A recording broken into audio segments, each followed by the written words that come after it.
sõnum on tegelikult lootust andnud väga paljudele just tavainimestele siin Eestist, mul on tunne, ja ka Ukraina president Volodõmõr Zelenskõi nimetas oma kohtumist Donald Trumpiga, mis siis eile aset leidis väga heaks ja konstruktiivseks, rõhutades, et USA president usaldab teda nüüd rohkem.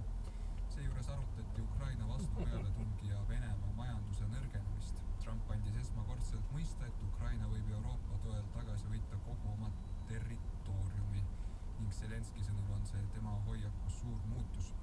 No, eks näis, sest et teame, et Donald Trump on ka mees, kes võib lihtsalt ja äkki oma seniseid mõtteid muuta ja piisab tihti võib-olla paarist telefonikõnest või jutuajamisest Venemaa presidendi Vladimir Putiniga ja mõtted ongi juba teised, sest et vähemalt presidentuuri alguses oli mul tunne, et Venemaa president Vladimir Putin oskab Trumpiga üpris hästi mängida ja tal on selline esmane kommunikatsioon läbi mõeldud, kuid nüüd loodetavasti on Putinil Trumpi vastu need sellised retoorilised kaardid käidud ja Trump hakkab mõistma, et Venemaal ei ole mitte mingisugust plaani seda sõda lõpetada ja nende plaan on ainult üks, minna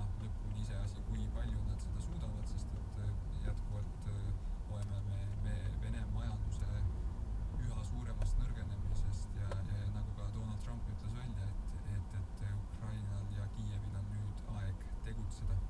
Aga kui vaadata veel natukene maailma uudiseid ja tabloide, siis Aasias möllab supertaifuun Ragasa, mis on tegelikult jälle selline globaalne kliima- või looduskatastroof, mis tappis näiteks Taiwanis vähemalt 14 inimest ja jättis üle 100 kadunuks. Nüüd jõudis kolmapäeval see taifuun, ka Lõuna-Hiina rannikule, tuues kaasa orkaani tugevusega tuuled, ulatuslikud üleujutused ja massilised evakuatsioonid.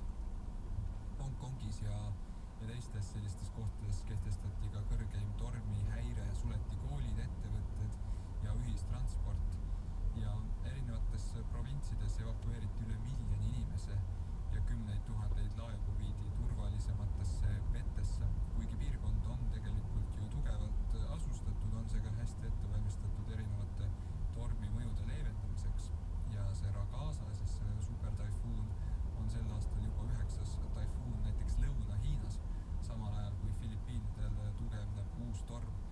No, mäletame, et eelmine aasta vist oli Floridas samuti suured üleujutused ja eks see meie aastaaja järgi siis sügis neid globaalseid kliimakatastroofe aastast aastasse üha enam toomas on, millest siis ka kõneleb ilmselt üha soojenev kliima.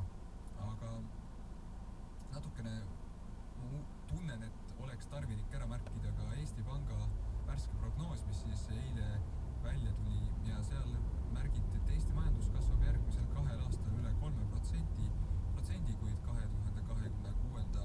aasta kasv põhineb suures osas ligikaudu 1,1 miljardi euro suurusel laenurahal. No vot, sellised esmased mõtted siis Eesti Panga prognoosist, ehk siis võib öelda, et otseselt midagi väga positiivset sellest välja lugeda ei saa.